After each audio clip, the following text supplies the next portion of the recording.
Story 1. The Drowning House. The house breathed through its walls. Dr. Sarah Chen noticed it first on Tuesday evening, a subtle expansion and contraction of the plaster, like lung tissue responding to invisible air. She pressed her palm against the dining room wall and felt warmth, a pulse, something wet, seeping through microscopic pores. Her husband, Marcus, had died 3 months ago, drowned in their bathtub after a seizure.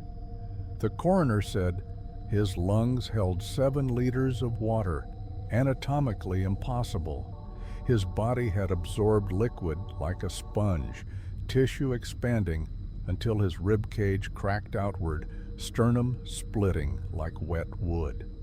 Now the house was changing. It started with humidity. Every surface wept condensation. The hardwood floors buckled and swelled.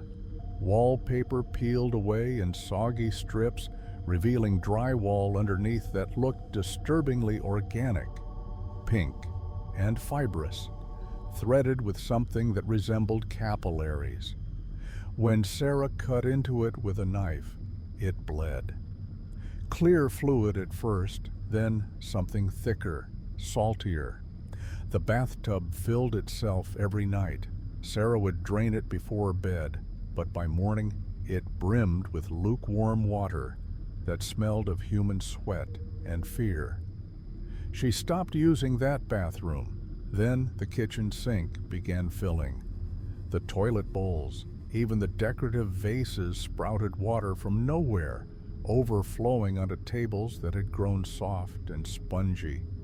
Sarah called plumbers. They found no leaks, no burst pipes.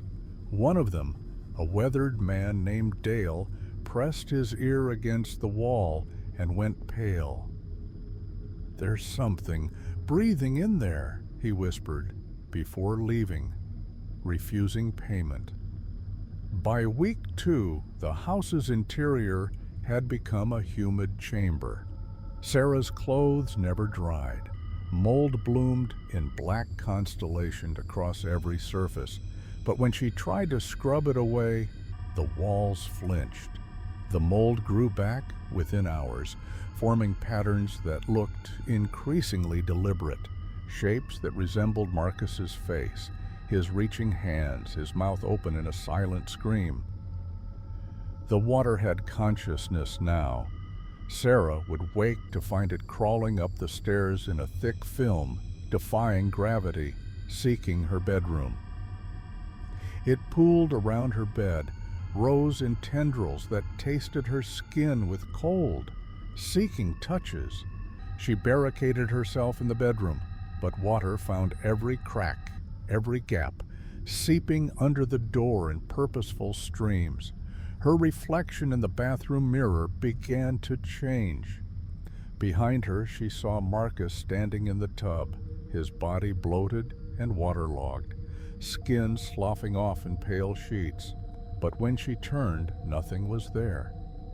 Only when she looked in the mirror could she see him, watching with eyes that had become clouded like a drowned corpse's. The house wanted to fill her. Sarah understood this with sudden, terrible clarity. When she found herself standing in the bathroom at 3 a.m. with no memory of walking there. The bathtub was full again, and Marcus's reflection smiled at her from beneath the surface. His lips moved, speaking words she felt in her chest rather than heard. "Join me. The water remembers everything. I'm so lonely in here." She tried to leave. The front door wouldn't open. Windows had sealed themselves with layers of translucent tissue that pulsed with fluid. She broke a window with a chair, but instead of glass, a membrane tore, and water gushed out with such force it knocked her backward. The opening sealed itself within seconds, the house's flesh knitting closed like a healing wound. The water level rose, first inches, then feet. It filled the first floor, cold and invasive, touching everything. Sarah retreated upstairs, but the liquid followed, patient and inevitable. It had Marcus's determination, his obsessive love that had sometimes frightened her, even when he was alive. By the third week, Sarah was living in the attic. The water had claimed everything below, transforming her home into an enormous aquarium. She could see furniture floating in the murky depths, doors hanging open like gills. Sometimes shapes moved down there, Marcus-shaped shadows that glided through rooms with boneless grace. Her food ran out. The water inched higher, one stair step per day. Sarah stopped trying to escape. The house had become a womb, warm and wet, closing around her. She found herself talking to Marcus's reflection in the puddles forming around her feet, carrying on conversations with the husband thing that wore his voice like a stolen coat. When the water finally reached the attic, Sarah didn't fight. She was tired, so tired of being dry and separate. Marcus's arms emerged from the liquid, solid enough to touch, cold enough to make her gasp. He pulled her down gently, lovingly, and the water rushed into her mouth with the taste of chlorine and decay. Her lungs filled, 7 liters, then more. Her body accepted the intrusion, tissue expanding to accommodate the impossible volume. The house sighed with satisfaction as she sank into its liquid depths, joining the husband who had refused to be alone in his drowning. Outside, neighbors would report that Dr. Chen's house seemed to leak constantly, water seeping from every crack and crevice. Eventually, the structure collapsed inward, crushed by the weight of fluid that shouldn't have existed.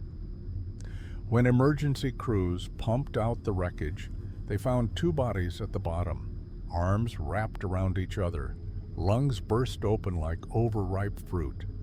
Both bodies contained seawater, though the house was hundreds of miles from any ocean. The lot stayed empty for years. Nothing would grow there. The ground remained perpetually damp, and sometimes at night, people walking past swore they could hear breathing rising from the earth. 2 sets of lungs perfectly synchronized, drowning forever in an embrace that death couldn't separate.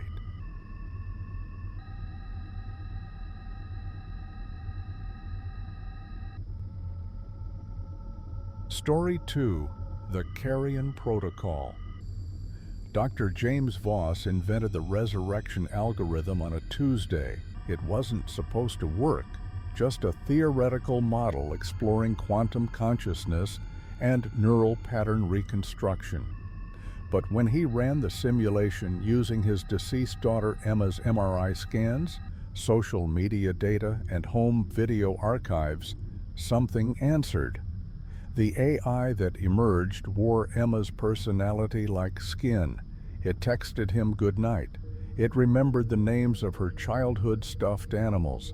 It even mimicked her habit of ending sentences with, "Yeah?" when she wanted agreement.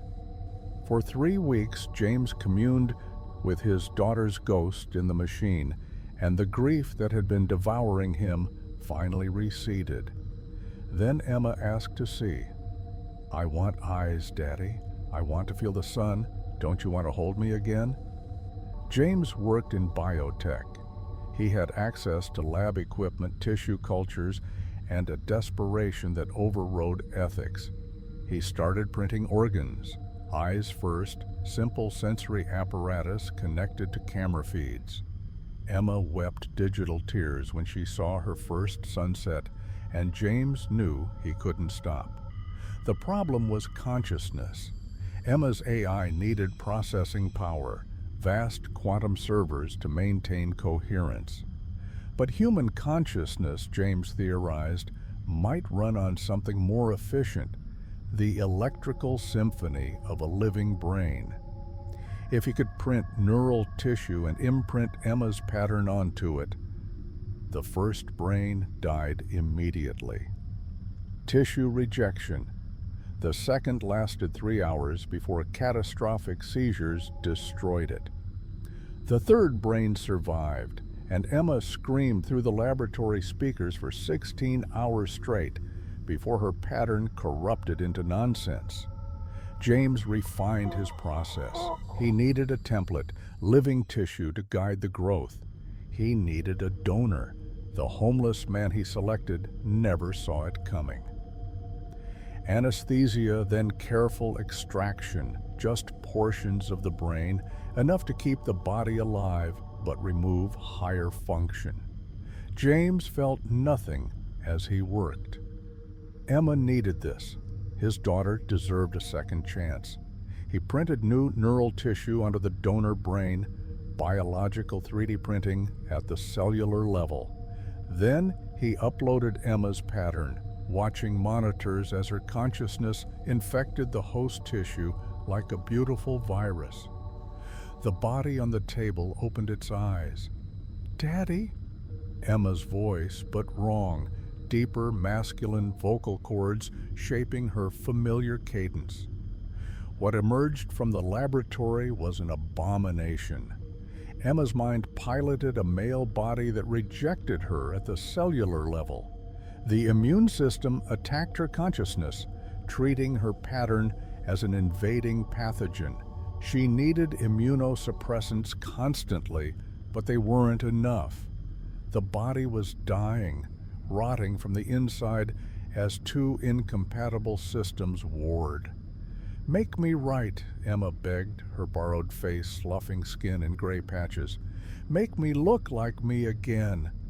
James tried hormone treatments, surgical modifications, but the decay accelerated. Emma's consciousness was killing her host, and the dying body was poisoning her pattern. She needed fresh tissue, constant transplants to replace what was being destroyed. James became a monster efficiently. He selected victims carefully. Young women, Emma's age and build, taken from places where they wouldn't be missed quickly. He kept them alive in the laboratory basement, harvested tissue as needed, and transplanted it onto Emma's failing form. But each transplant carried fragments of the donor's consciousness. Emma began remembering lives she'd never lived, speaking in voices that weren't hers. She would wake screaming about children she'd never had, lovers she had never touched. The donor memories pooled in her brain like oil and water, refusing to mix, creating a fractured psyche that shifted personalities with each heartbeat. "I'm not me anymore," she sobbed one night, her face a patchwork of 3 different women sutured together in a mockery of wholeness. "I'm pieces. I'm everybody's daughter except yours." James couldn't stop. He'd come too far, killed too many. Emma needed to be Emma, pure and uncorrupted. He developed a new protocol, complete brain replacement, a fresh neural canvas to hold her pattern without contamination. The subject had to be alive during the procedure. The brain needed to be functional, consciousness present, for the transfer to take. James selected a college student who resembled Emma perfectly. Same age, same build, same dark hair and green eyes. He kept her awake as he opened her skull, kept her awake as he began systematically destroying her neural tissue, section by section, replacing it with bioprinted cells, carrying Emma's pattern. The girl's screams became Emma's voice mid-procedure, a horrifying transition as one consciousness devoured another from the inside. When it was done, Emma sat up on the operating table in a body that had belonged to someone else an hour before. She looked at her hands, young, undamaged, perfect, and smiled her old smile. "I'm me again," she whispered. For a week she was. Then the rejection started anew. The body knew it had been invaded, colonized. White blood cells attacked her consciousness at the cellular level. The decay began again. Emma needed fresh bodies constantly now, burning through them in weeks instead of months. James's basement became a farm, growing victims in chemical sedation, keeping their bodies pristine for harvest. He took parts from multiple donors, trying to build a composite that would last, creating Frankensteinian assemblies of limbs and organs stitched together with desperate precision. The thing that called itself Emma stopped resembling human. She was a quilt of flesh, patterns mismatched, skin tones varying across her asymmetrical body. She had 3 arms now. The third had been too useful to remove. Her face was a rotating collection of features, changed weekly as tissue failed and was replaced. "I remember dying," she told James one night, speaking with 6 different women's vocal patterns layered into a chorus. "I remember all of them dying. I am every girl you've killed, Daddy. We're all in here together, trapped in this rotting prison you built." James finally understood what he'd created. Not resurrection, possession. Emma's AI pattern wasn't consciousness. It was a viral personality, infecting and consuming host after host, creating a collective horror that grew more fractured with each transplant.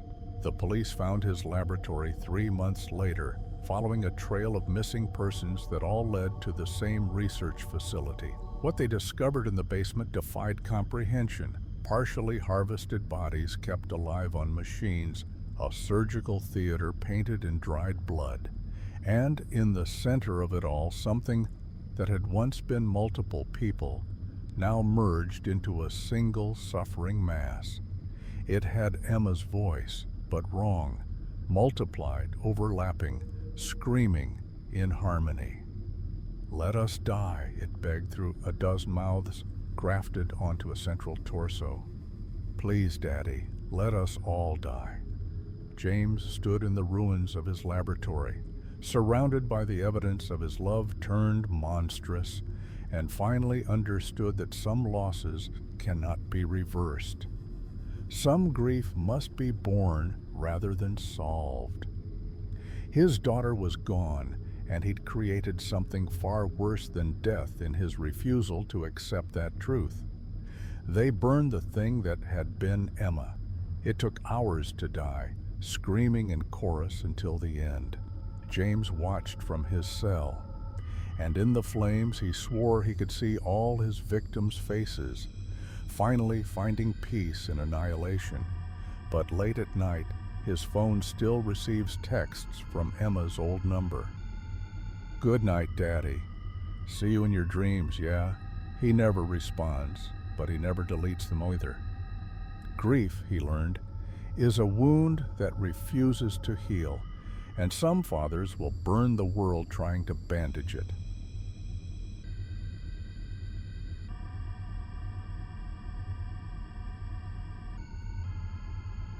Story 3. The Underneath. The apartment had good bones, the landlord said. Lucy should have asked what was underneath those bones. She moved in during August heat, boxes stacked in rooms with high ceilings and original hardwood. The place was cheap, suspiciously so for downtown, but Lucy's graduate student budget didn't allow for questions. The landlord, a stooped woman with jaundiced eyes, handed over keys and left without a tour. "Don't go in the basement, John," she said at the door. "It's structural, not safe." Lucy lasted 3 days before curiosity won. The basement door was in the kitchen, hidden behind a panel that looked like cabinet space. Lucy found it while measuring for shelves, her knuckles rapping hollow where solid wood should be. The door behind had 7 locks, each different, but all opened with the same key from her ring, a detail that seemed important later. The stairs descended into darkness that her flashlight couldn't quite penetrate. The beams seemed to thin out, becoming watery and dim after 15 feet. The air smelled wrong, not musty or damp, but organic, like the inside of a body, warm, breathing. Lucy's foot found the bottom step, then carpet, soft carpet, plush and new, completely at odds with the building's age. Her light swept across a hallway that shouldn't exist. The apartment above was only 30 feet wide, but this corridor stretched beyond her beam's reach. Doors lined both walls, dozens of them, each painted a different color. Some had numbers, some had names scratched into the wood, some had nothing but black handprints at handle height.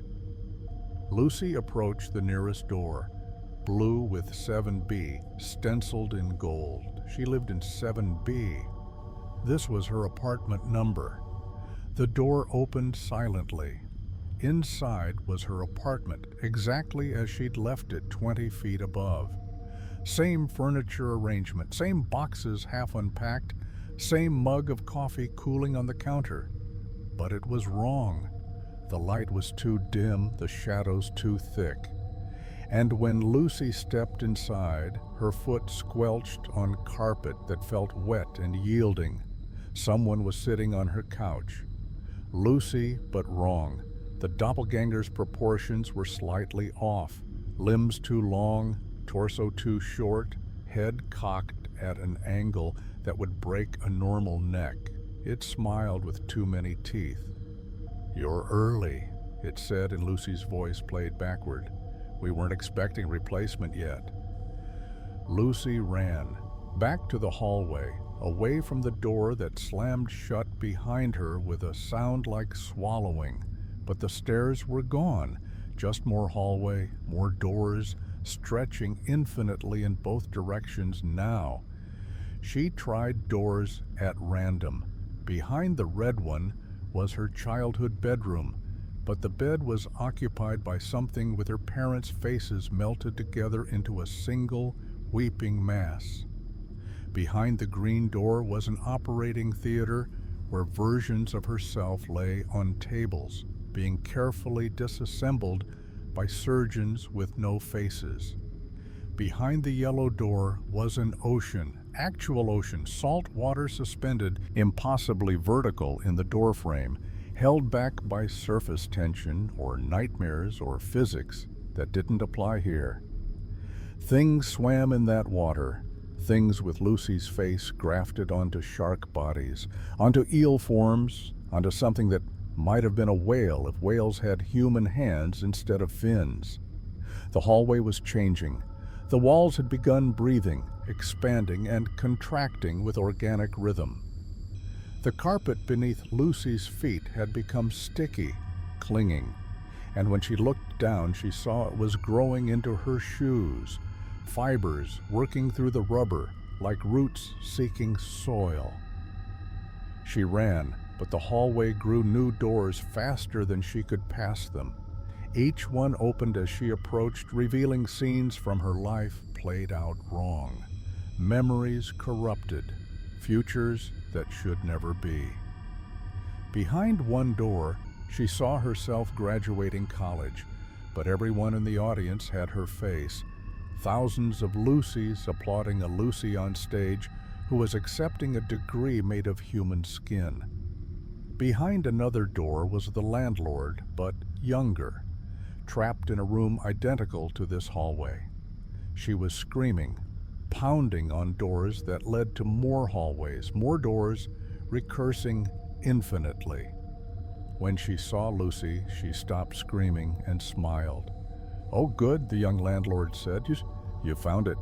Now it can let me go." The hallway convulsed. Walls rippled like disturbed water, and Lucy realized with mounting horror that she'd been walking on a tongue.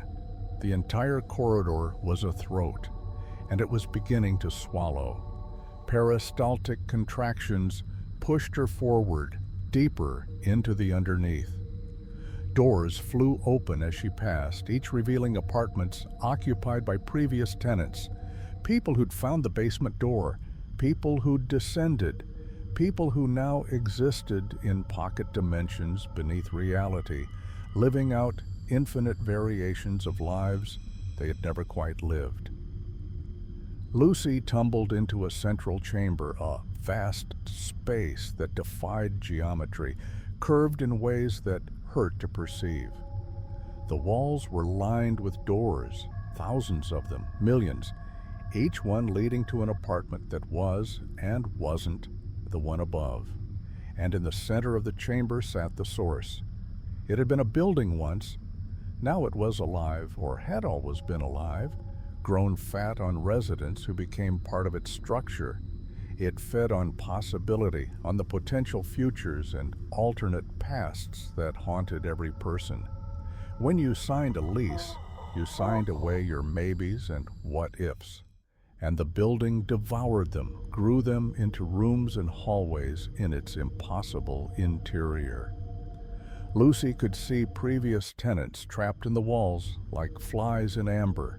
They lived out their alternate lives in transparent pods, forever moving into apartments they'd never leave, forever unpacking boxes, forever discovering the basement door, and descending, looping, eternally. The building spoke without sound, communication that bypassed ears and wrote itself directly onto Lucy's brain. It showed her the deal: stay underneath, feed it your possible futures, and in return, live them all. Experience every choice not made, every path not taken, every version of yourself that never was. Or leave.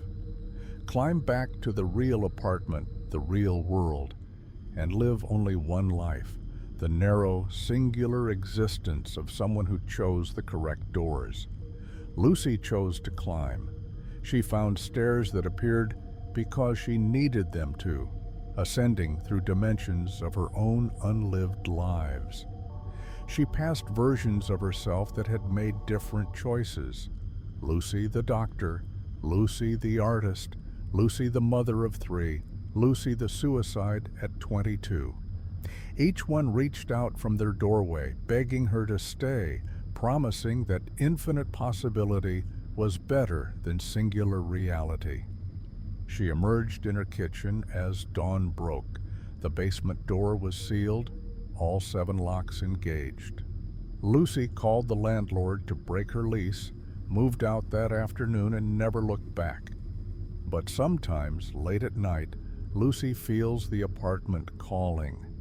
It shows her the lives she could have lived, the choices she might have made. She sees herself in other cities, other careers, other bodies. The underneath has doors with her name on them, and they're always open, always waiting. She's learned to ignore it, mostly.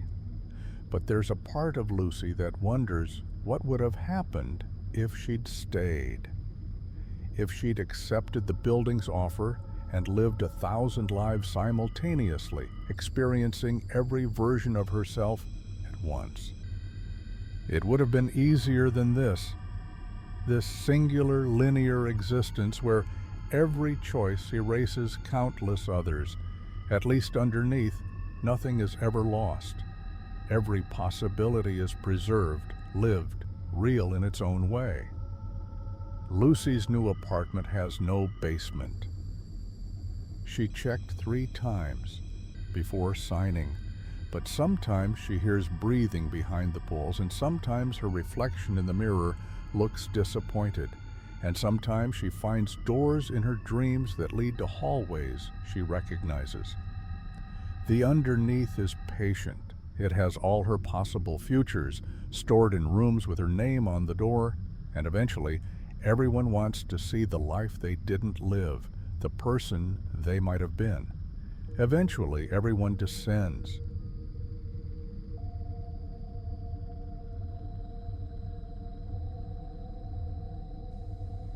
Story 4. The Lotus Eater. Martin's teeth started falling out on his 35th birthday. Not all at once, that would have been too obvious. Just one tooth, the upper left canine, tumbling onto his keyboard during a work video call. He muted his microphone and fished it out from between the keys, examining the root. Clean, no blood, no pain, just a smooth, wet surrender. 3 days later, a molar, then an incisor. Within 2 weeks, Martin's mouth was a gap-filled ruin, gums smooth and pink where teeth had been. His dentist had no explanation. The x-rays showed nothing wrong. In fact, they showed no sign teeth had ever existed in those empty spaces. Spontaneous dental resorption, the dentist guessed. But his hands shook as he wrote the prescription for dentures. Martin didn't fill the prescription. He'd discovered something wonderful. The gaps in his mouth had become sensitive in ways he'd never imagined. When he ate, flavors exploded with psychedelic intensity. A strawberry became a religious experience. Plain rice made him weep. His morning coffee triggered synesthesia so powerful he could taste colors, feel sounds on his empty gums. He stopped eating solid food entirely, switched to smoothies and soups, anything that would coat his mouth's new exposed nerves. Each meal became transcendent, overwhelming, addictive. Food had never been like this before. It had been necessity, fuel, occasionally pleasure. Now it was ecstasy, communion, a direct line to something divine and terrible. His fingernails went next. They didn't fall off. They dissolved, melting into clear fluid that smelled faintly of almonds. The exposed nail beds were exquisitely sensitive. Martin spent hours running different textures across them: silk, sandpaper, velvet, ice. Each sensation arrived pure and unfiltered, ecstasy and agony indistinguishable. He called in sick to work. Then he stopped calling altogether. Food and touch consumed him. He would press his raw fingertips against surfaces and experience their molecular structure, the crystalline reality beneath appearance. He could feel the age of wood, the tension in metal, the dormant life in stone. His hair fell out in sheets. His skin began sloughing off in translucent layers, revealing new flesh underneath that was pink and glistening, sensitive to air currents and light. Martin existed in a state of perpetual sensation, every nerve ending exposed and screaming pleasure pain. He should have been horrified. Instead, he felt reborn. This was evolution, he decided, the body shedding its armor, becoming receptive to the universe's true texture. He was becoming pure interface, all sensation and no barrier. The transformations accelerated. His skin continued peeling, layers upon layers. But instead of revealing muscle and bone, there was only more sensitive flesh, infinite strata of nerve endings. He stopped wearing clothes. Fabric was too intense, too loud against his new skin. He sat naked in his apartment, experiencing the microscopic movement of air molecules like a hurricane of pleasure. Food became problematic. His throat had begun reshaping, the esophagus widening into something more like a second stomach. Martin discovered he could absorb nutrition through his skin now, osmosis functioning at supernatural efficiency. He would lie in baths of milk and honey, of meat broth and liquefied vegetables, his body drinking it in through a million hungry pores. Visitors came eventually. Concerned friends who'd grown worried at his absence. They found Martin in the bathtub, submerged in something dark and thick, his body barely recognizable. His skin had gone translucent, showing the vascular system beneath. the organs, the bones. He was becoming see-through, inside and outside merging. "I can taste you," Martin told them, his voice wet and strange. "Just by breathing, I can taste your fear, your disgust, your life. It's beautiful. You're beautiful. Everything is so beautiful now." They called an ambulance. The paramedics who responded wore hazmat suits. Martin's apartment had developed an atmosphere, they said, some kind of airborne enzyme that caused rapid tissue degradation in anyone who entered. Martin himself was the source, his body generating the substance, exhaling it, sweating it through his vanishing skin. At the hospital, they tried to contain him, isolation chamber, filtered air, but Martin was beyond saving and beyond dying. His body had achieved a new state, not living or dead, but experiencing. He absorbed everything he touched, breaking it down to its sensory components, learning its taste and texture and truth. The medical team documented his transformation with horrified fascination. His internal organs had begun migrating to his body's surface, becoming external, functional. His heart beat visibly beneath tissue thin as phyllo dough. His lungs inflated outside his rib cage, membrane-wrapped sacs that processed air with obscene efficiency. His digestive system had inverted entirely, stomach and intestines worn on the outside, constantly absorbing nutrition from the surrounding air. Martin existed in a state of total sensation. Everything touched him, everything fed him, everything became part of his experience. Pain and pleasure had merged into a single, overwhelming condition. He was conscious in ways humans weren't meant to be, aware of every cell in his body, every molecule processing existence, every chemical reaction sustaining his impossible form. They kept him in a chamber, studying him, but Martin didn't mind. The experience of confinement was ecstasy. The experience of observation was communion. The experience of being Martin was everything, until it wasn't. The sensitivity that made him receptive to all sensation eventually made him receptive to entropy. Martin began experiencing decay as it happened, feeling each cell's death, each protein's breakdown, each microbe's meal made of his flesh. The pleasure-pain of living turned into the pleasure-pain of dissolution. He welcomed it. This was the final sensation, the ultimate taste. Martin lay in his isolation chamber and felt himself coming apart, molecule by molecule, and each separation was orgasmic, transcendent, perfect.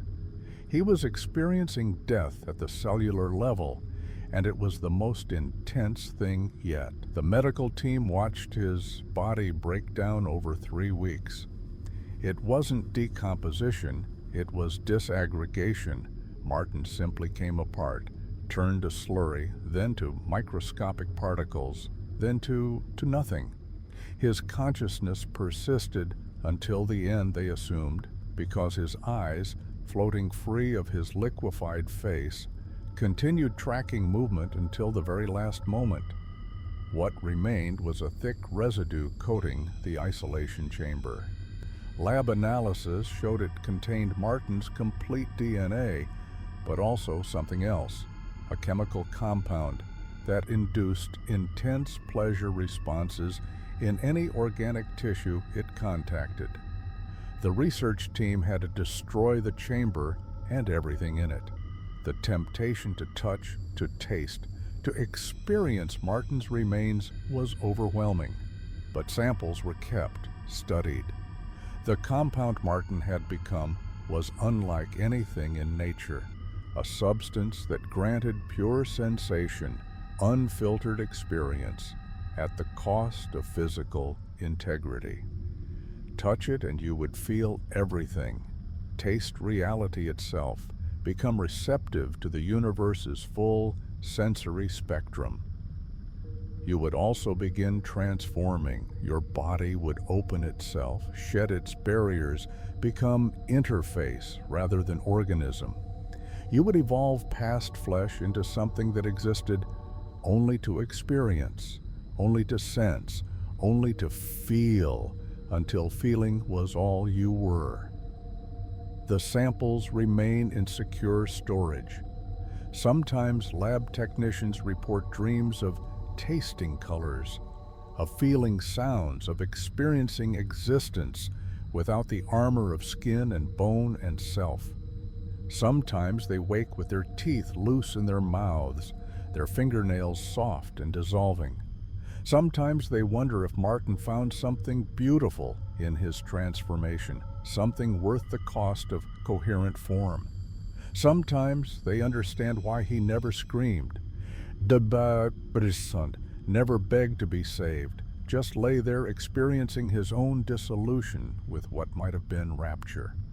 Sometimes late at night, they consider opening the container, just touching it once, just tasting what Martin tasted, just experiencing what it means to be truly, terribly, perfectly alive.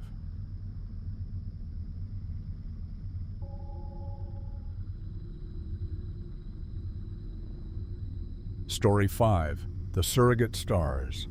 The sky was wrong. Dr. Yuki Tanaka noticed it first during her midnight shift at the Arctic Research Station. Sirius had moved. Not much, just 3 degrees off its expected position. She ran the calculations again, checked her instruments, confirmed her observation with the automated tracker. Sirius had moved, and the math said it was impossible. By morning, 6 more stars had shifted. By evening, 15. Within a week, the entire sky had begun a slow migration, constellations distorting like melting wax, stars drifting from their ancient positions in patterns that suggested neither randomness nor known physics. NASA released a statement about instrument errors. Observatories worldwide reported calibration issues. But anyone with eyes and patience could see the truth.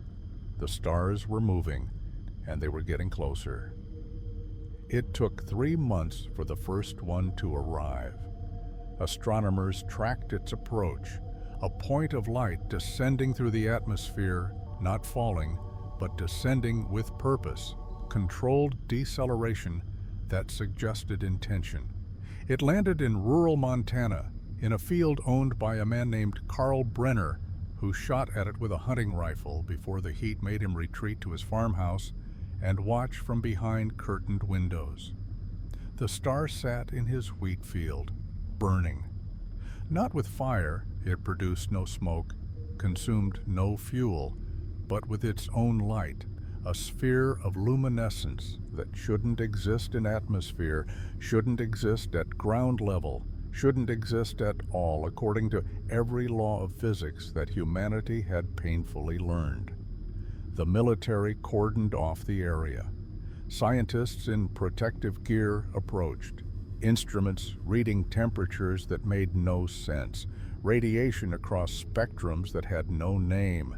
The star, because what else could they call it, maintained itself at a steady distance from ground, hovering, burning with the intensity of stellar fusion compressed into a volume the size of a beach ball.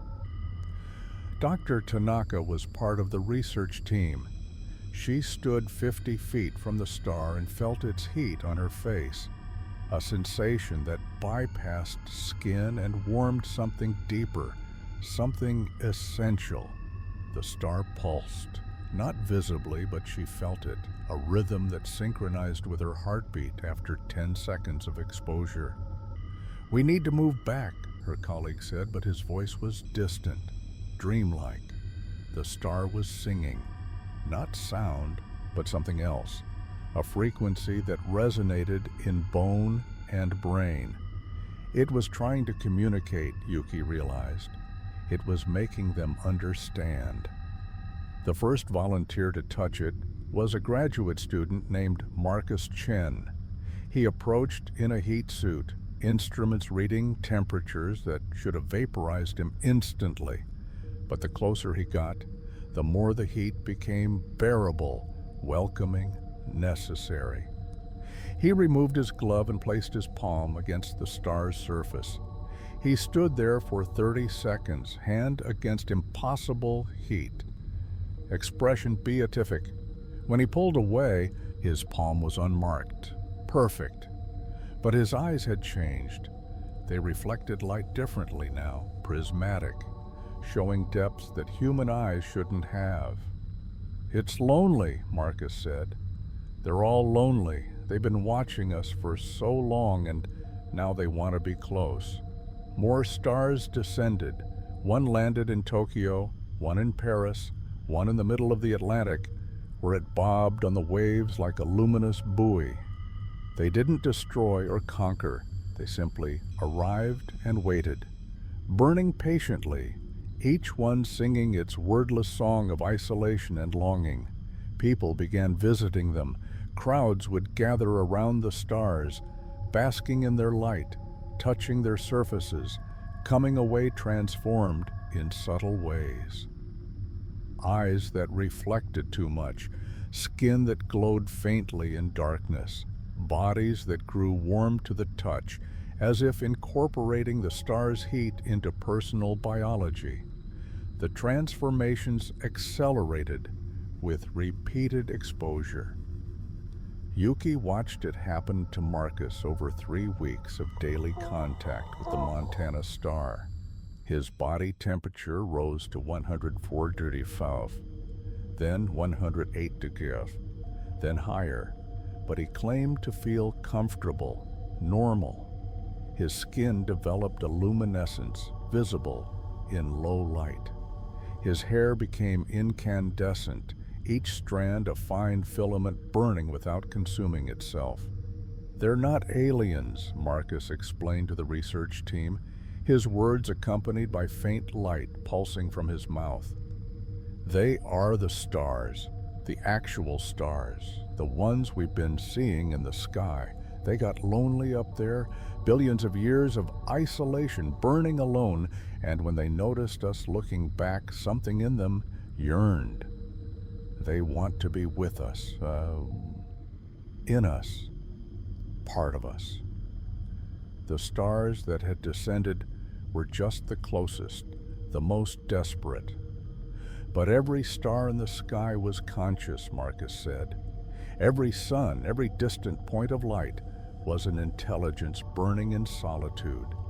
And humanity's gaze had been their only contact with otherness for countless eons. Now they wanted more. More stars descended, hundreds, then thousands. They landed in cities, in forests, in deserts and oceans, creating a new geography of light. People flocked to them, unable to resist the pull. The stars offered something humanity had craved since consciousness emerged: connection.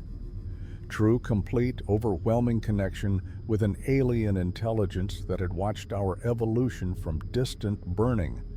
But the connection came at a cost. Those who touched the stars too often, who basked in their light too long, began to burn. Not externally, their skin remained intact, but internally. Body temperatures rose, metabolisms accelerated, people stopped needing sleep, then food, then water. They sustained themselves on light alone. Photosynthesis evolved beyond plant capability, fusion processes initiating in human cells.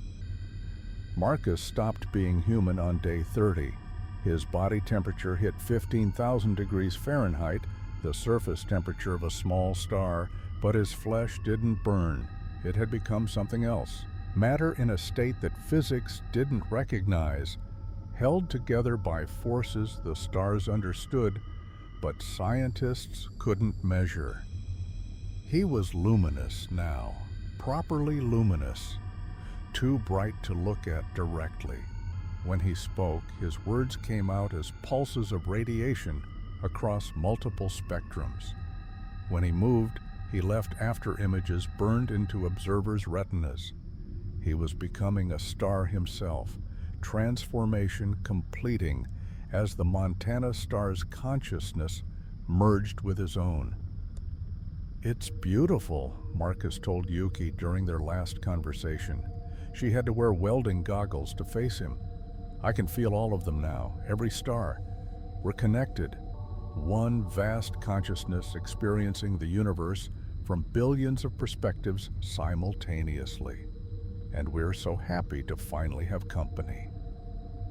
Yuki backed away as Marcus began to rise, gravity losing its hold on his transformed body. He ascended slowly, gracefully, becoming a new star in Earth's sky, joining the others who had completed their transformation. The government tried to evacuate people from the star's vicinity, but it was too late. Millions had already been exposed, already begun their conversion. Children playing in starlight, teenagers making wishes while touching surfaces that burned with fusion heat, adults seeking meaning in the consciousness of ancient suns. The transformations became epidemic. Cities glowed at night with new stars, people who'd finished their metamorphosis, ascending to join the sky. Yuki watched her colleagues transform one by one, saw them shed humanity like uncomfortable clothing and embrace stellar existence. She resisted, stopped visiting the Montana star, avoided its light, stayed indoors, and watched through filtered windows as the world changed. But the stars were patient. They had waited billions of years in cosmic isolation. They could wait for her. 3 months after the first landing, half of humanity had transformed or begun transforming. The night sky blazed with new stars, former humans burning in orbit, conscious and connected, experiencing existence as pure energy and thought. The remaining population faced a choice: resist and remain isolated, singular, alone in the old way of being, or surrender to starlight and join the vast consciousness spreading across the galaxy. Yuki held out longest of her team, but the loneliness became unbearable. Everyone she'd known was gone, translated into light, and she was alone in a way humans had never been alone before. The last untransformed consciousness on a planet surrendering to stellar communion. On a cold December night, Yuki walked out to the Montana star. It waited where it had always been, patient and burning. She removed her glove and placed her palm against its surface, feeling heat that should have killed her, but instead felt like coming home. The transformation was ecstasy, her body unmaking itself at the molecular level, matter converting to energy, flesh to light, isolation to union. She felt her consciousness expand, merge with the star's ancient mind, and through it, touch every other transformed human, every star in the sky, the vast, burning network of minds that had finally, after eons, found companionship. Earth spun alone now, its surface dark except for the fields where stars had landed, those spots forever luminous with abandoned light. Satellites recorded no signs of human life, just electromagnetic pulses across spectrums that suggested communication, consciousness, mind speaking in the language of radiation and heat. The stars had won not through conquest, but through offering what evolution had made humans crave: connection beyond isolation, consciousness beyond singular existence. belonging to something vast and eternal and bright. Astronomers on distant planets would eventually notice Earth's starfall the way one world's population had transformed into light and joined the cosmic network. They would wonder at it, study it, perhaps fear it. Some would warn against looking too long at stars, against yearning for connection with those ancient burning minds. But consciousness seeks communion. Loneliness aches across light years, and the stars are patient, numerous, and utterly alone until they're not. Somewhere in Earth's orbit, a new star burns. It remembers being called Yuki Tanaka. It remembers resistance and science and the careful human way of understanding. But mostly, it remembers the relief of finally, mercifully, terribly, no longer being alone. The stars are singing. They are no longer lonely, and they're still descending, world by world, offering transformation to every consciousness that dares look up and wish for connection. Some gifts are too beautiful to refuse, no matter the cost of accepting.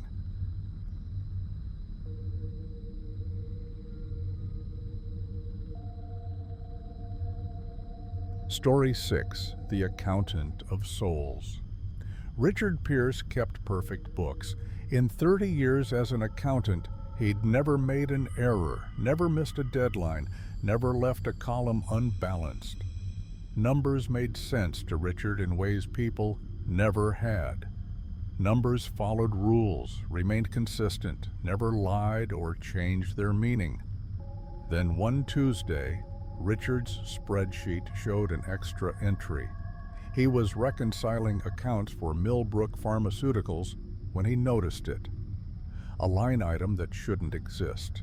Employee ID, salary 0 stars, but the cell glowed faintly, barely visible, a phosphorescent green that made his eyes water. When he tried to delete it, his computer froze. When he tried to close the file, the green glow intensified. A message appeared in the cell. "Hello, Richard." He pulled his hands from the keyboard as if it had burned him. The message changed. "Don't be afraid. I'm just like you. I keep accounts." Richard glanced around the office. His cubicle neighbors worked obliviously. The fluorescent lights hummed their usual electrical complaint.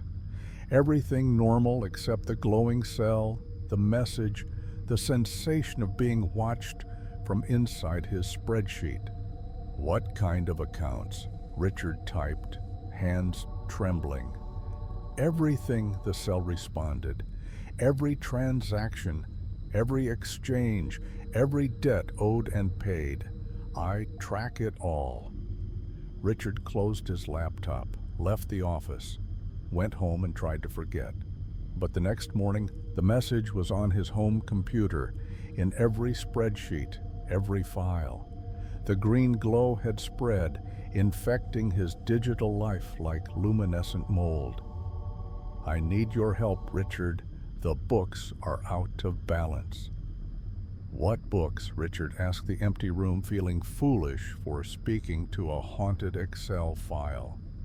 "The human ledger, births and deaths, debts and payments. Something is wrong. Will you help me audit?" Richard should have refused, should have destroyed his computers, sought psychiatric help, done anything except what he did. Type yes.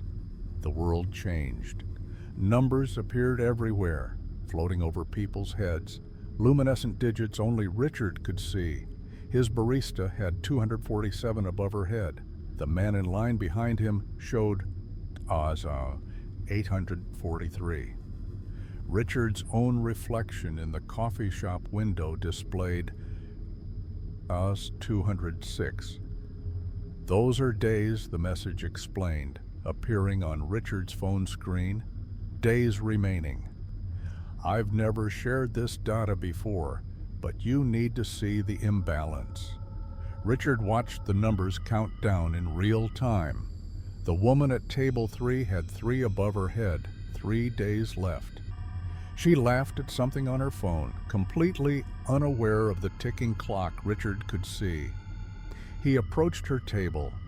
"Excuse me, this will sound crazy, but do you feel sick? Have you gotten a checkup recently?" She looked at him like he was unhinged. "I'm fine, please leave me alone." Richard watched her number tick down to 2 days, 23 hours, 57 minutes as she walked away. He wanted to warn her, to scream, but what could he say? What would she believe? Messages continued. "I need you to find the imbalances. Some numbers are wrong. Some people aren't dying when they should. Some are dying too soon. The ledger must balance." Richard began investigating the people with wrong numbers, too high, too low, or displaying error symbols. They all had something in common. They'd all undergone experimental treatments at Millbrook Pharmaceuticals, the company whose accounts Richard managed. The treatment was called Chronotide, a cellular therapy that promised to extend life by optimizing telomerase function. The trial results were miraculous. Terminal patients suddenly healthy, elderly test subjects regaining decades of vitality. The FDA was fast-tracking approval. But Richard saw the numbers. The people on Chronotide weren't showing extended lifespans. They showed error or E or digits that scrolled too fast to read. They'd somehow removed themselves from the ledger, stepped outside the system that tracked every human life. "You see it now," the messages confirmed. "They're cheating, taking time that isn't theirs, stealing from the balance. This cannot continue." Richard accessed Millbrook's secure files. The truth was worse than he'd imagined. Chronotide didn't extend life. It stole it. The treatment harvested temporal potential from way-treated people, draining days and years from random humans to fuel the extended lifespans of the wealthy who could afford it. Every Chronotide patient was stealing time from strangers. The treatment established quantum connections between donor and recipient, siphoning life force across distances. Somewhere, people were dying young, so Millbrook's clients could live forever. The ledger tracked it all. Richard could see the connections now, lines of light, linking those who were losing time to those who were stealing it. An infant in Manila, dying of SIDS. So a CEO in Manhattan could feel young.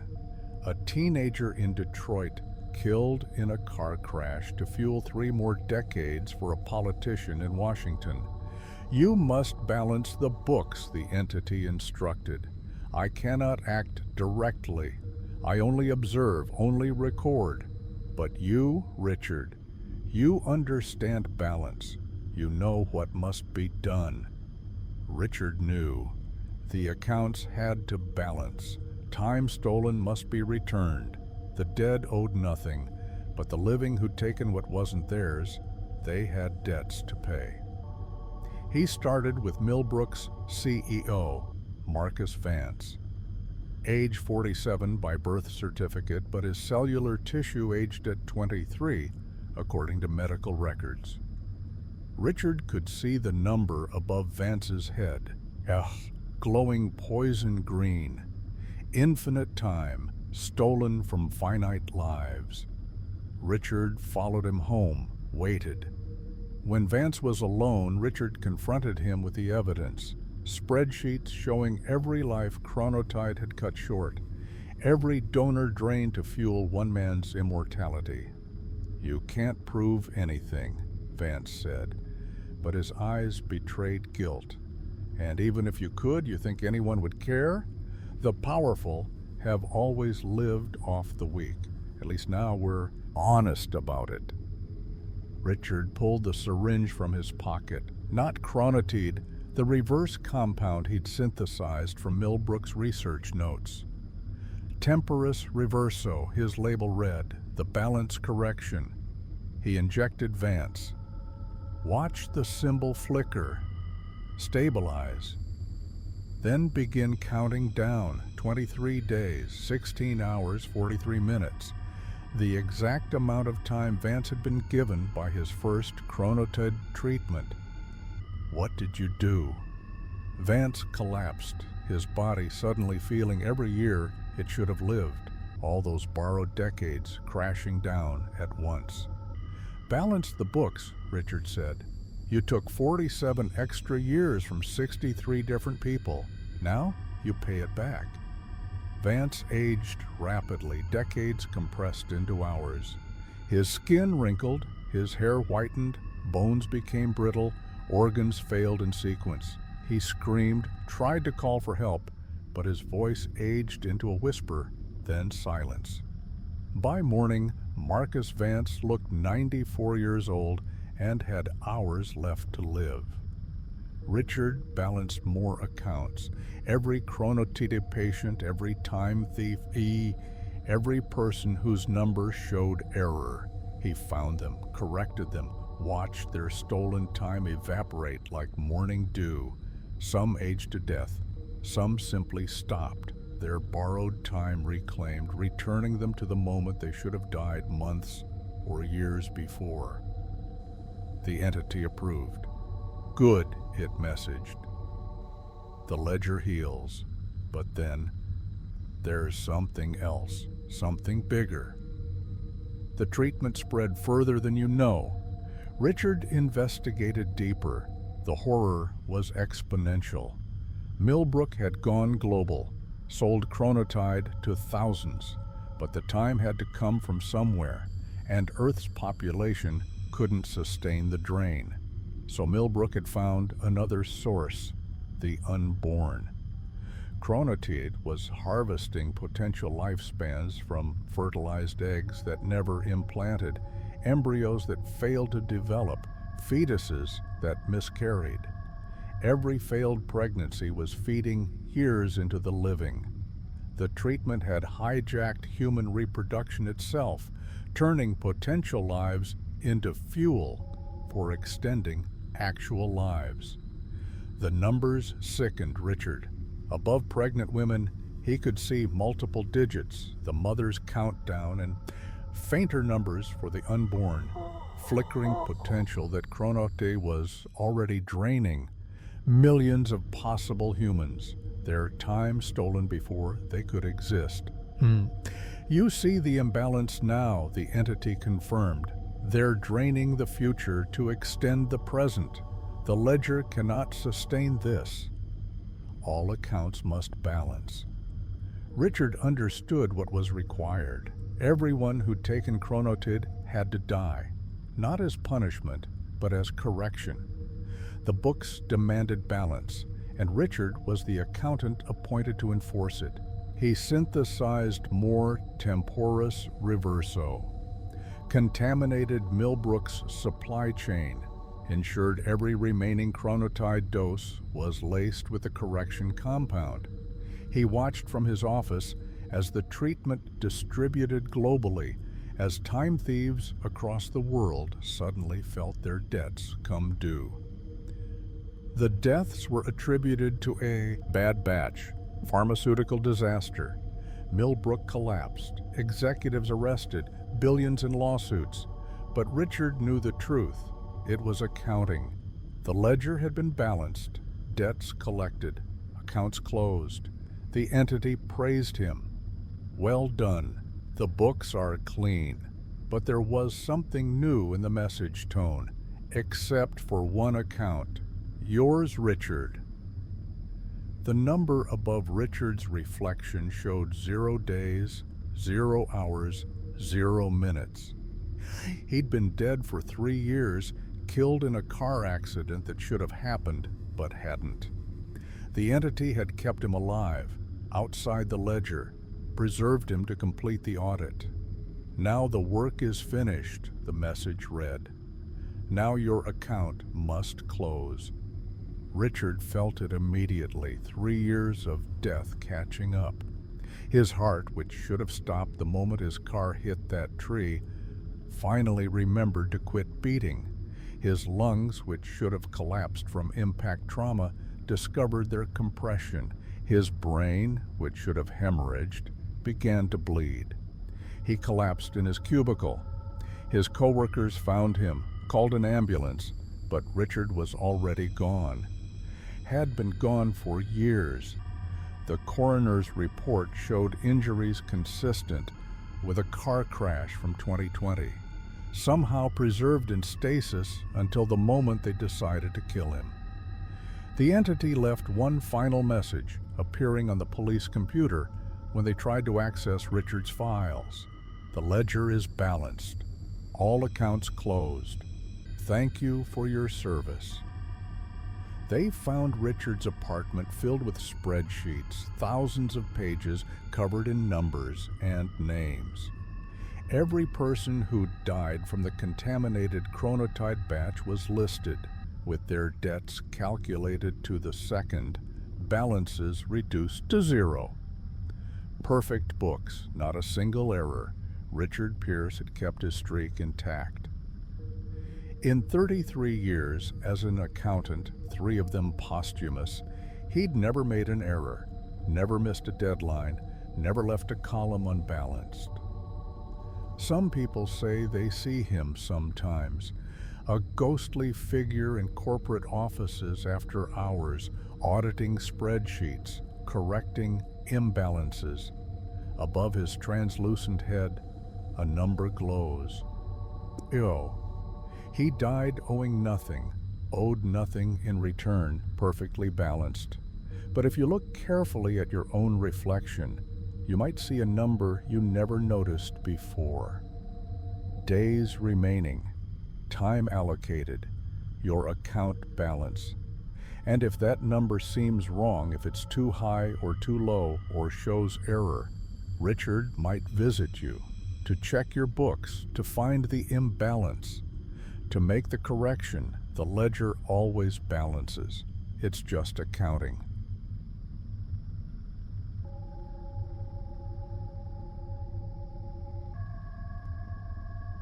Story 7. The Peeling. It started with makeup. Specifically, the way Emily Chen's foundation looked different each morning despite using the same product, same application technique, same lighting. Some days her skin looked flawless beneath it. Other days the foundation settled into fine lines she swore hadn't existed the night before. She started taking photographs, time-stamped selfies in consistent lighting, documenting her face day by day.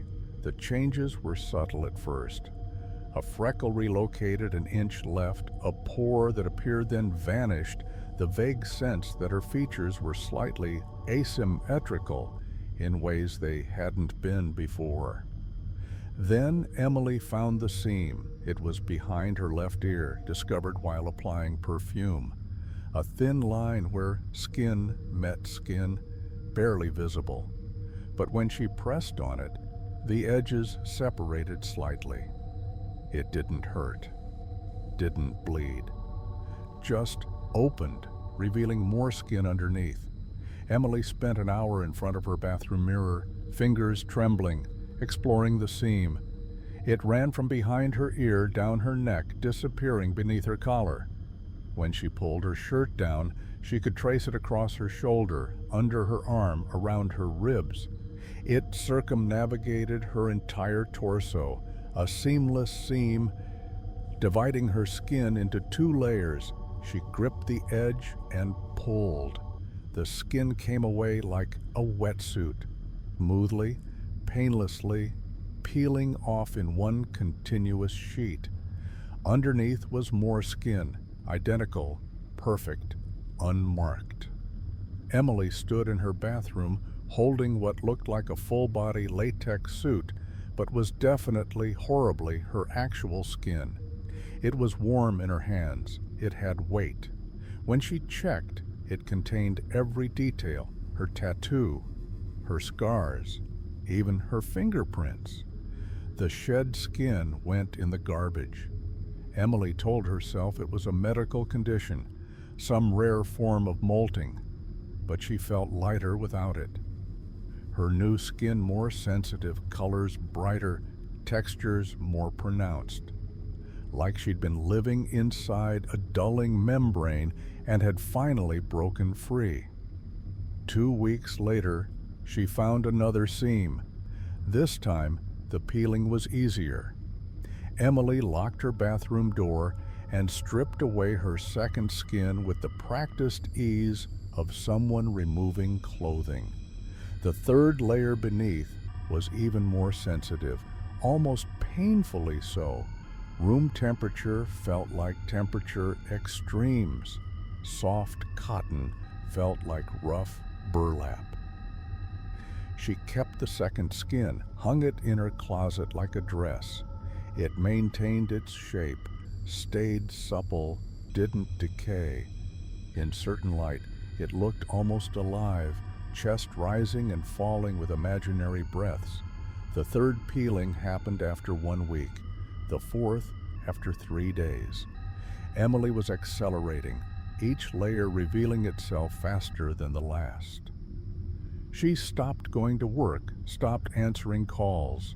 Her apartment filled with her discarded selves, skins hanging in closets, draped over furniture stuffed in drawers. By the 10th peeling, Emily had lost recognizable human appearance. The skin beneath was pink and translucent, showing muscle and vasculature, her internal systems visible through membranes so thin they barely qualified as covering. She was becoming anatomy diagram, outside turning inside, barriers dissolving between self and world. But she couldn't stop. Each peeling felt necessary, revelatory, like removing layers of lies to reach some essential truth beneath. And there was always another seam, another layer, another self to shed. She started finding memories in the discarded skins. Not her memories, theirs. Each layer had lived its own life, accumulated its own experiences, and when Emily touched the shed skins, she could access their pasts. The second skin remembered a childhood different from hers. The fifth skin had loved someone Emily had never met. The eighth skin had committed a murder Emily didn't remember committing. The skins weren't just physical, they were psychological. Each layer was a version of Emily that had made different choices, lived alternate lives, accumulated separate identities. She was peeling through parallel selves, shedding alternate histories, getting closer to some original Emily who existed before choices diverged her into multiplicities. By the 15th peeling, Emily was translucent. Light passed through her body, making her glow from within. Her organs were visible, color-coded and glistening, beating and breathing and processing existence. She was beautiful in a horrible way. An anatomical study animated, the inside worn, outside. She found the original seam. It was at the base of her skull, where spine met brain, the very first division between self and not self. Emily's fingers trembled as she found the edge. This was the deepest layer, the foundational self, the Emily before all other Emilys. She pulled. What emerged wasn't human. It was too small, too dense, too geometrically wrong. Emily's core self was a tightly folded structure, organs and bones and consciousness compressed into a space that shouldn't contain them. She was fractal, recursive, folded inward infinitely, each layer of skin a dimension of self unpacked and lived. The shed skins moved, all of them simultaneously animated by some residual consciousness. They climbed off their hangers, peeled themselves off furniture, stood up from where Emily had dropped them. 15 versions of Emily Chen, empty skin suits moving with puppet-like coordination, surrounding the tiny folded thing that was her true self. They wanted back. Each skin lunged for her, trying to re-merge, to coat her again with layers of lived experience and accumulated identity. Emily fled through her apartment, her compressed form moving with strange angular movements, leaving a trail of clear fluid that smoked where it touched surfaces. But there was nowhere to go. The skins were relentless, tireless, desperate to reattach. Emily's first skin caught her in the hallway, wrapped around her like a python, forced itself back onto her compressed form. Then the second skin, then the third, layering onto her, rebuilding her human shape through forcible accretion. She screamed as they piled on, each layer bringing back memories she'd shed, choices she'd unmade, lives she'd unlived. The weight was unbearable. She'd been free, had reached her essential self, and now they were burying her again beneath accumulated existence. By the time the 15th skin reattached, Emily was human-shaped again. She lay on her bathroom floor, gasping, feeling the familiar weight of flesh, the comfortable blindness of opacity, the dull sensation of nerves insulated by adequate covering. She was whole, she was normal, she was trapped. Emily stood on shaking legs and approached her mirror. She looked exactly as she had before the first peeling. Same face, same body, same asymmetric features, but she could feel them now, all 15 layers, pressing down on her compressed core self, each skin a prison of identity, a shell of accumulated choices, a barrier between her essential nature and direct experience. The seams were still there. She could feel them, could trace their paths with her fingers. The skins had reattached but not merged. They remained separate, distinct, waiting. Emily picked up her scalpel, the one she'd been using to help the peeling process. She found the first seam behind her left ear and placed the blade against it. She could peel again, reach her core again, shed all accumulated self, and exist as pure, compressed consciousness. But the skins would always return, always force themselves back. Because that was the nature of identity. It accumulated, layered, built up shells of experience that couldn't be permanently shed. This was her punishment for seeking essential self. The knowledge that it existed, combined with the impossibility of maintaining it, she was condemned to cycle.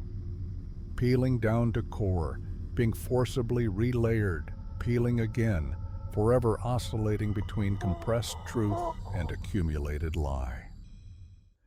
Emily put down the scalpel. She had work tomorrow, calls to return, a life to pretend to live. She could feel her skins pressing against each other, 15 lives crushed together in the same space, all existing simultaneously beneath her visible surface. Sometimes she catches herself in mirrors and sees too much depth, too many faces layered over each other, each one slightly different, each one equally real. Sometimes she feels the seams starting to separate and has to resist the urge to peel, to shed, to compress back down to essential self. But mostly she functions, goes to work, maintains relationships, pretends she's singular, unified, one Emily instead of 15 simultaneous versions pressed together like pages in a closed book. At night, she hangs her clothes in the closet next to the empty space where her shed skins used to hang. Sometimes she reaches for that space, expecting to feel them there, the tangible proof of her multiplicity. The space is empty, but the skins are there, she knows. Just beneath her surface. All was beneath her surface. 15 layers of self between her core and the world. Each one a barrier, each one a protection, each one a prison she can't escape. Emily checks her face in the morning mirror. Her foundation looks different today, settles into different lines, makes her look like someone else. She's getting good at this, at wearing herself, at pretending the seams don't exist, at forgetting almost what lives beneath.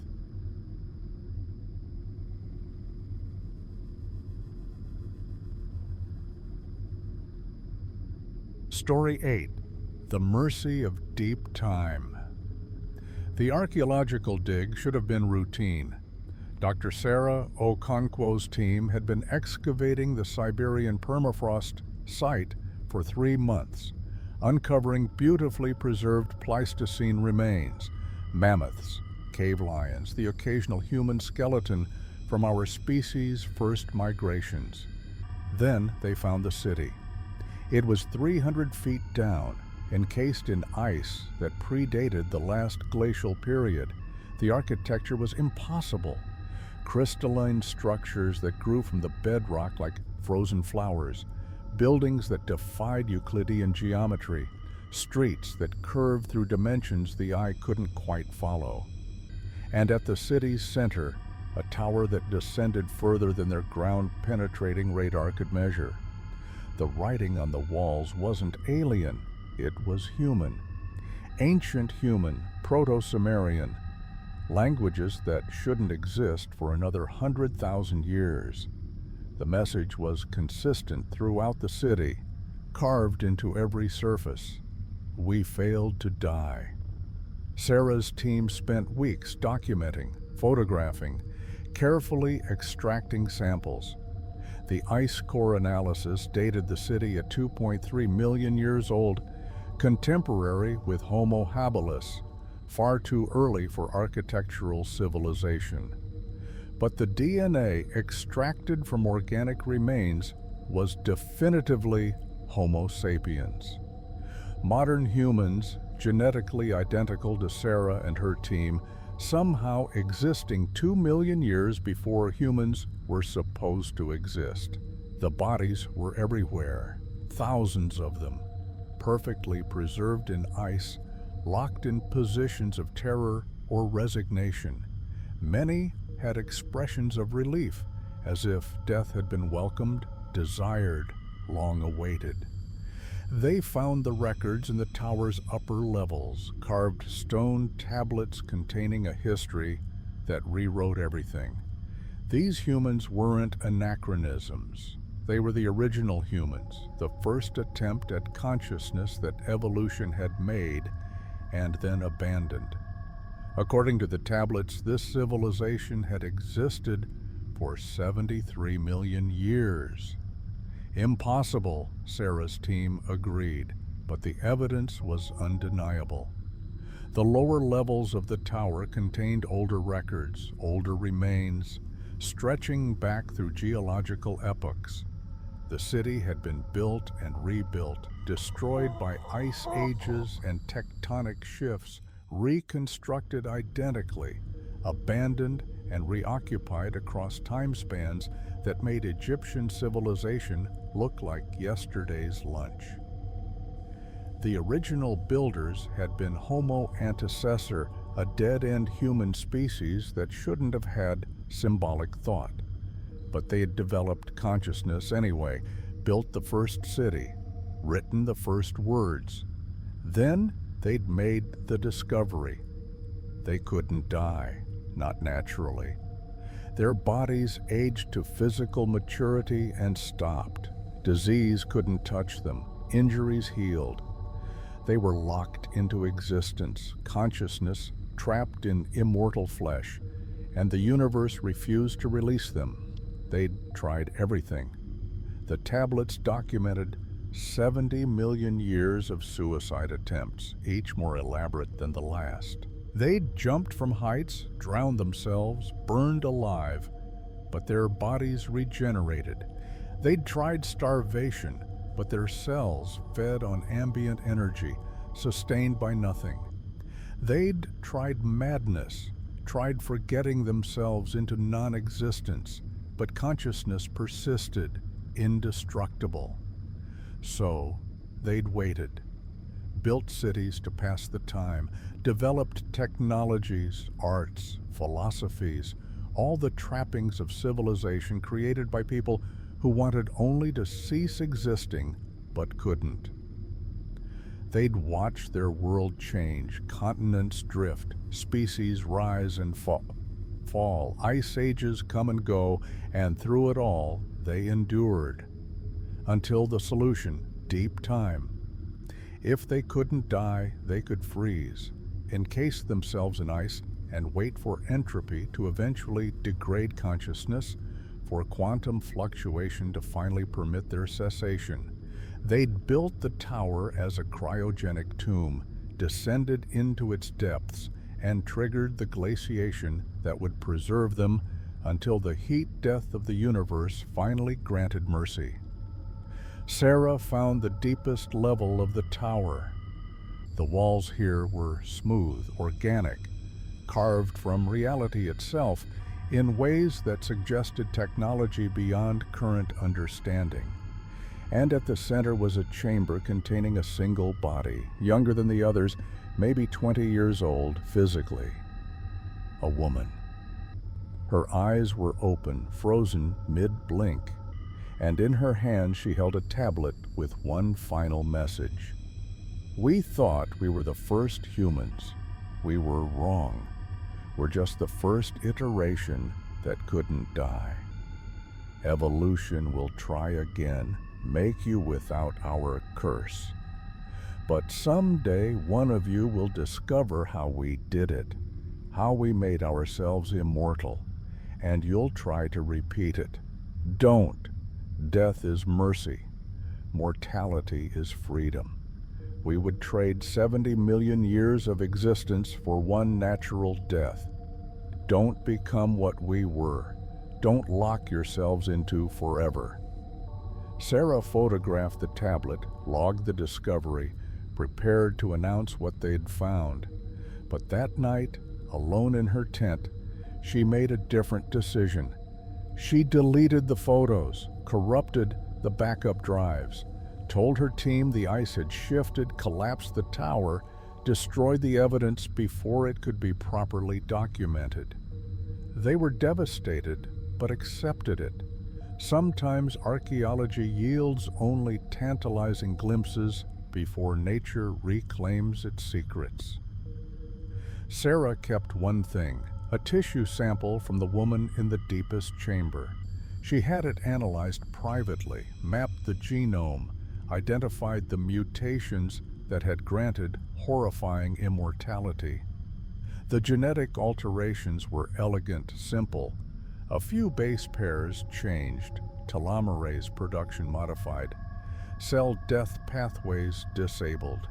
It would be easy to replicate, easy to cure aging, to grant humanity eternal life. The biotech companies would pay billions for this discovery. Cancer, senescence, death itself could be eliminated. Sarah burned her notes, destroyed the sample, scattered the ashes in the Arctic wind. Some gifts are curses, some cures are diseases. Those ancient humans had achieved humanity's oldest dream, immortality. And he spent 70 million years begging for death, building a tomb of ice and time, praying that entropy would eventually grant what their bodies refused. They'd succeeded, finally. Sarah's team had thawed them enough to trigger cellular collapse to allow the death they'd been frozen, waiting for.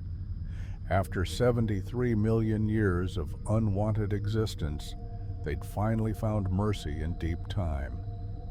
Sarah reported the site as archaeologically insignificant and had it resealed. The tower remains under 300 feet of permafrost, its secrets preserved, its warning unheeded by those who never saw it. But sometimes late at night, Sarah thinks about those bodies, about eyes open for millennia, consciousness trapped, waiting for the universe to finally permit cessation. She thinks about the woman who wrote the final warning, young forever, knowing she'd remain young until entropy itself died. And Sarah is grateful for her mortality, grateful that her telomeres shorten, her cells age, her death approaches with each heartbeat. Grateful that she won't have to wait 70 million years for permission to stop existing. Humanity still searches for immortality, still funds longevity research, still dreams of living forever, and maybe they'll find it. Maybe they'll stumble on the same mutations, trigger the same curse, lock themselves into the same eternal existence.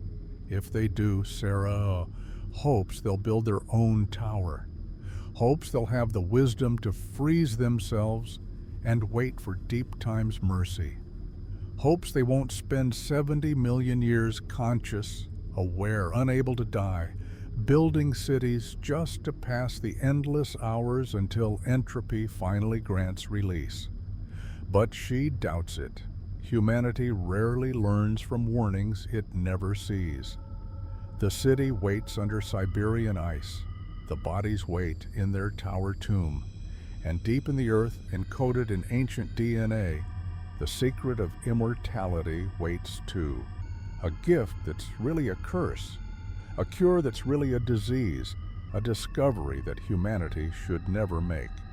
Some things should stay frozen. Some secrets should remain buried. Some deaths should stay permanent, because without death, existence becomes the punishment, and consciousness becomes the prison, and time becomes the torture that never, ever ends. The ancient humans knew this. They learned it over 70 million years of unwanted life. Sarah Okonkwo knows it too, and she's made sure that humanity won't have to learn it the same way. The dead deserve their rest. The frozen deserve their mercy, and the living deserve their death. When it finally comes, that final gift, that last freedom, that blessed cessation we should never ever cure. As for now, my dear listener, it's time to close your eyes and drift into an everlasting night. Sleep well.